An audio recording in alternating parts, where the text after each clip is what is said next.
Different. I wouldn't say anything different. I think he's playing at the level that he's always been playing at, a very high, efficient level, shooting the ball well from mid-range three, finishing at the basket. I've always seen him as this player, so I wouldn't say anything different. But without the injuries, right? Yeah, I mean, anytime he did play, he played this way, I feel like. So I didn't feel like injuries, messed with him, and if it did, he wouldn't play. So yeah. So you just played Detroit last week. We saw what they're capable of, especially at the beginning of the game when they took a 14-point lead. How do you guys start the game better tomorrow morning? I think we just gotta be ready for their energy. I think last time we played them, we weren't mentally ready for that, and it kind of messed us up, got us off to a rough start. So I think early game, it's gonna be tough for us. We got an older team, they got a younger team, so we just gotta be mentally prepared for their energy. Terance, as someone who has a locker right next to PJ, I'm curious. PJ's been pretty forward about wanting an opportunity to play. With the trade deadline passing, obviously he's still here. What's he been like just to be around you, especially because you're locked right next to him, but just with the team over the last couple months? PJ's been great. I mean, he's been great. He's always vocal on the bench, telling us what we need to be doing, what we don't need to be doing. He's a great guy. He's not going to be selfish and take away from the team at all. So, he's been great.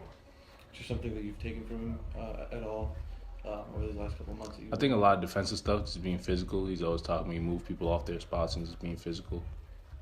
Kawhi has talked a lot, not just this year, but like in years past. Even when you guys are playing well, it seems like there's no real level of complacency from him. It seems like even when you guys are winning games, he keeps talking about things you guys can improve on. James kind of does the same thing.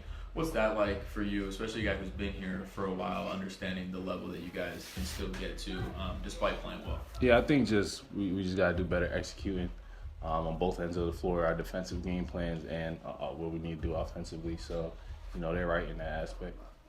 Terance, with only 3 games left before the All-Star break, is it easy to stay motivated to try to keep the consistency going, great play, or are you looking forward to getting some time off? Nah, we want to keep winning. So, that's the goal. Every game we go into, we're not worried about All-Star break right now. We just want to keep winning, figuring out and keep getting better as a team.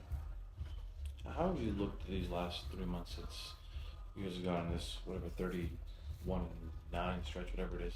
How have you viewed that as the wins have piled up a lot more than the losses? Has it still been day to day? Have you started to look at a bigger picture? How has that kind of approach looked?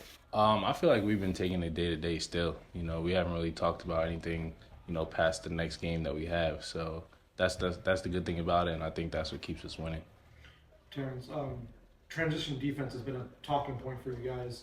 Ty brings it up kind of, not on a daily basis, but frequently.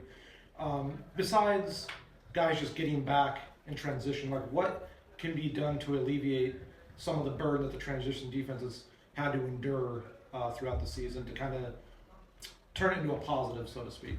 Yeah, I think just harping on it, but it's not going to be an easy thing, because a lot of teams like to play fast, a lot of teams like to get out in transition, so I feel like that's always going to be a thing, just talking about transition defense. I think that's just what it is nowadays.